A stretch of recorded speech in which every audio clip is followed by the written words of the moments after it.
안녕하세요. 여성을 위한 여성TV 양기옥 변호사입니다.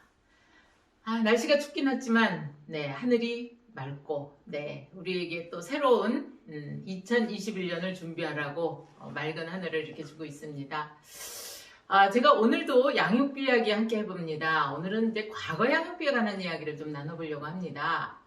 과거 양육비라고 하면은요, 통상 양육비를 지급하기로 약속을 하고 혹은 판결을 받고 안 주는 경우도 있고요. 혹은 아예 그런 내용도 없이 그냥 집을 나가서 아빠가 혹은 엄마가, 제가 계속 양육비는 아빠가 공격 대상으로 말씀을 드리는 것 같은, 사실 엄마들도 안 지급하는 분들이 많아요. 그렇게 해서 못 받은 양육비를 청구하는 전체적인 걸 우리가 과거 양육비라고 표현을 합니다.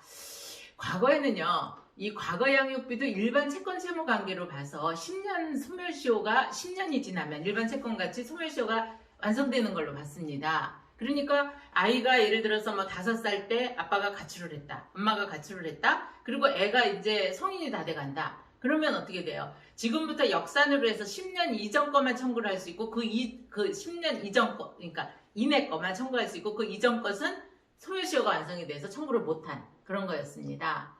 그런데 우리가 그 2021년 법원의 판결이 바뀌었습니다. 법원에서 뭐라고 판단을 했냐면요, 양육비를 받기로 이렇게 확정적으로 판결을 받아놓거나 혹은 협의가 이렇게 서면으로 만들어졌거나 한 경우가 아니라면 양육비는 아직 정해지지 않은, 이건 추상적 권리다, 이렇게 본 거예요. 추상적 권리이기 때문에 이것은 소멸시효가 진행되는 게 아니다. 그래서 이 양육비를 얼마를 주기로 확정한 거, 혹은 법원에서 얼마를 줘라고 하는 판결이나 조정이 내려졌을 때 그때부터 소멸시효가 되는 거다 라고 해서 그 양육비, 과거 양육비 청구를 받아들인 그런 사례를 기점으로 우리가 과거 양육비는 소멸시효에 걸리지 않는다 라고 해서 이제 과거 양육비 청구가 막 본물 터지듯이 됐죠. 저희 사무실에서도 꽤 많은 사건이 과거 양육비 청구였는데요. 심지어는 그러니까 엄마가 거의 8순이 다 돼가고 자식이 5, 60살이 돼간 는데도 양육비 청구를 해서, 아빠가 좀 재력이 있었습니다. 그래서 세 자녀에 대한 양육비 청구를 해서 거의 한 2, 3억 이상을 드린 그런 사례가 있었는데요. 이렇게 과거 양육비를 할 적에 그러면 모든 과거 양육비가 다 소멸시효에 걸리지 않느냐, 이렇게 또 오해를 하실 수 있어서 제가 조금 더 부연 설명을 드릴게요. 아까 제가 추상적 권리라고 말씀을 드렸잖아요. 이 추상적 권리라고 하는 것은 내가 권리가 있긴 있어요. 그런데 이게 구체적으로 정해지기 전, 예를 들어서 우리 상속권 같은 거 있죠. 상속권은 어떻게 됩니까? 부모가 돌아가시는 순간에 상속권이 구체화되는 거예요. 내 상속분이 정해지는 거죠. 그래서 만약에 부모가 생존해 있는데 자식이 5명이에요. 큰아들이 부모한테 저는 엄마 아빠 상속 안 받을 거예요, 그리고 상속권 포기를 한다고 이게 되느냐 하는 겁니다. 그때는 이미 부모님이 아직 살아계시기 때문에 상속권을 포기할 수가 없어요. 왜? 추상적 권리이기 때문에.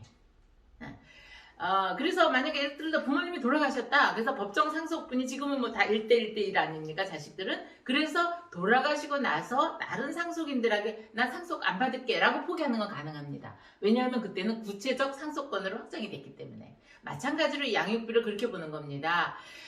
양육비라고 하는 것이 이제 당연히 지급을 해야 되는 건데 우리 청구를 안 했어요. 엄마가, 아빠가 어디 사는지도 모르고 나가서 연락도 안 되고 전화도 안 받고, 그러면 청구할 방법이 없지 않습니까? 그런데 아이가 성장을 했어요. 성장을 했는데 이 아빠가 어느 날 나타나거나 소식을 알게 됐어요. 그러면 그때 청구할 수가 있다는 겁니다.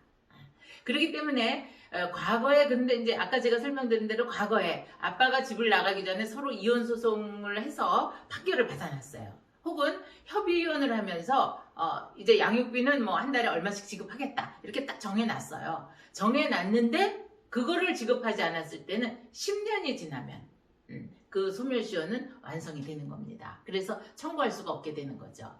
다만 물론 그 경우에도 10년 이내의 거, 아이가 아주 어렸을 때 나갔다, 지금 19살이다 라고 해서 청구했는데, 그러면 어떻게 돼요? 10년 거는 청구할 수 없지만 그 이후 거는 청구할 수 있겠죠. 그런 식으로 계산을 하시면 되겠습니다.